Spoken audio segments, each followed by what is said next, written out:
Did you know that action games are the best games to play right now? People love playing action games because of the adrenaline-filled gameplay and there is no shortage of things to do. Actually, I just made that stat up, but it really does make sense, right? I love action games. You love action games. We all love action games.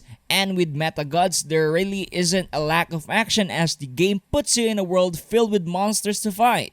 Will you fold or will you conquer the dungeons? Hello and welcome to a video made by your friends at Crypto Cash Out, the channel that is dedicated to making videos about everything and anything that is related to cryptocurrency.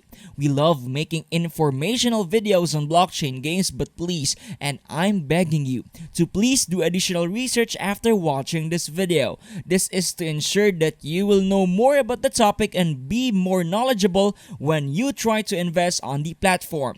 Please do not take what we say in this video as financial advice, as we are not financial advisors. We are crypto fans, so take note of that. Enjoy! Now, as you may have already guessed from the introduction, we are going to be talking about a game that has been talked about by so many people, and that game is called MetaGods. For some of you watching this video, MetaGods is a game that does not need any more introduction. But if you click this video because you want to learn more about the game, then you're in luck as you are in the right place. So, what is MetaGods? MetaGods is a play-to-earn 8-bit action MMORPG where people and gamers can generate NFTs to fight with them. What sets MetaGods apart from other games is that the game generates monster NPC NFTs that you can then beat in order to progress in the game. Create the creatures that spawn in the overworld and beat them in order to earn NFTs. But again, action isn't the only thing going for you in the game, as you can also explore the map and team up with other people such as your friends in order to have more fun when earning in the game. You can defeat mythical monsters, explore dungeons, fight powerful creatures, and clash with deities, all in order to earn NFT loot in the game that you can use freely however you want. And since the items you get are NFTs, you can sell them in the in-game marketplace a little bit later if you really want.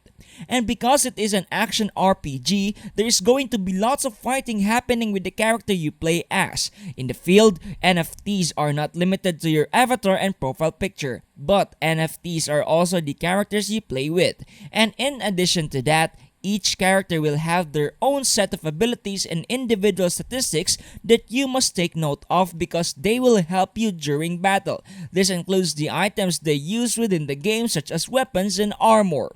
Let's talk more about the abilities of each character. Now, the abilities the characters play as will be based on the class you take. Now, at the time of writing, there are 4 classes in MetaGods. These are Warrior, Archer, Necro, and Mage classes. You will have a total of 6 abilities that you must shuffle around in order to keep on dealing damage or do support for your team. Then again, you can play with other people, so the team composition is really important if you want things to go smoothly over here. Now, if you want to do that, you must understand your class and take advantage of the abilities you have and use them for the greater good of the team. You should also take note of the stats you have in order to keep things going well for you. For example, if you have lower defense and health point stats, you must stay back and deal damage from behind. But if you are more of a bruiser type of guy, say a warrior that has a melee attack and can take quite a bit of damage, then it is your job to be the front line and protect your squishy teammates. It really takes a lot of practice to get familiar with the game, but that is what makes the game fun for you and your team. You will also have items that you equip in the game such as loots. The loot you take from the dungeons and rooms you complete can be used with you when you go on adventures. In total, you can equip 4 items in your inventory, which may seem like a lot, but 2 of those items are already dedicated for your armor and weapon of choice, leaving you with 2 slots remaining. Now, there are lots of item NFTs to choose from for these final 2 slots, and you can go as creative as you want. There are even items that can make or break the match, such as the Resurrection Stone, which from the name itself will be used to revive when your character dies. But this will consume the item and the item will be gone after that. So, choose your relics and items carefully in order to maximize efficiency when it comes to battle.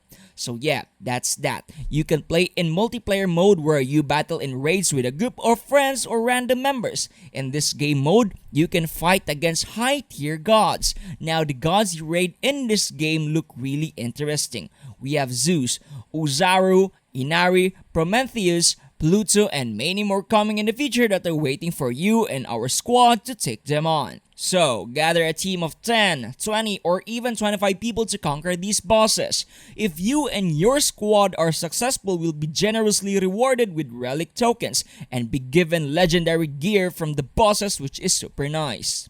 However, there are some key notes that you must keep in mind before entering raids, more specifically the high tier god dungeons. The first thing that you must keep in mind is that in order to enter these raids, you must also be equipped with equally high level gear. This makes sense as you don't want to face monsters with sticks and stones, right?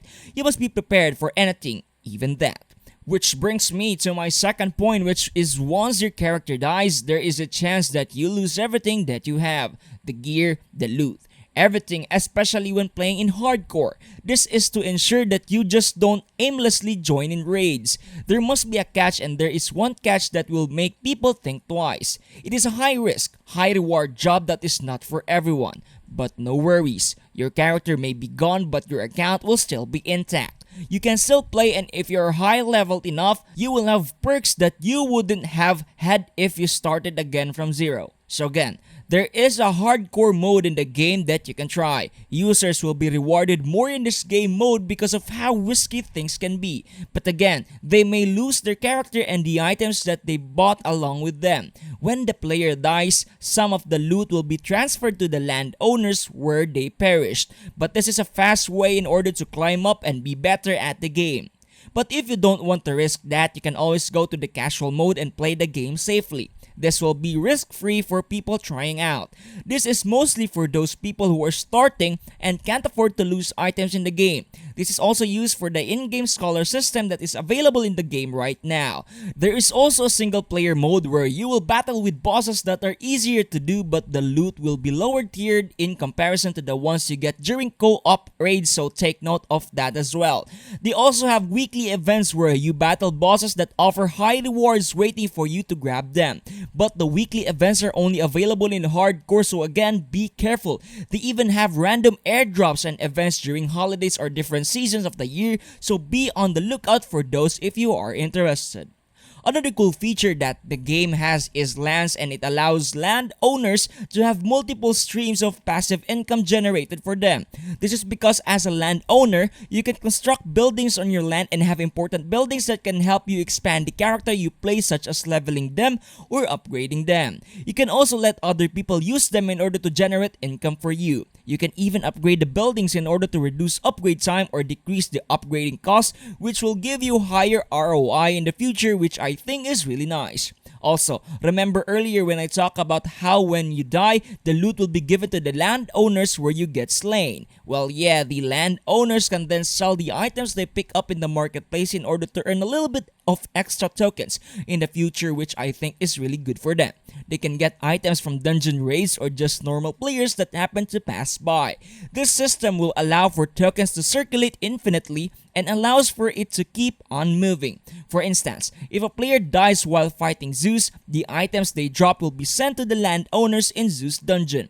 But it is not as busted as you think, as owners can only buy up to 4x4 plots of land as a maximum, and these lands can be anywhere on the land, and if players happen to die on the specific land that you own, you will receive the loot and suddenly you are rich. So choose your land carefully if you want to have loot raining down on you. Now, even though the game already is showing lots of promise, they are still not done with what they are capable of. They still have tons of plans, especially in the future. And with financial backing from famous companies rallying behind them, they will surely use every penny they get for the development of the game. Hopefully the game will do well in the future and impress all of us with how many things they have released for us.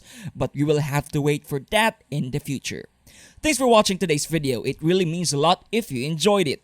Hey, while watching on MetaGods, why not watch another video from us about Step N? That video will surely get you moving. If you don't like that, then we have other videos as well, so subscribe so you can watch them all. Like the video too if you haven't already. Comment down below your thoughts on MetaGods for a chance at a shoutout giveaway in the next video. Until next time, have fun cashing out!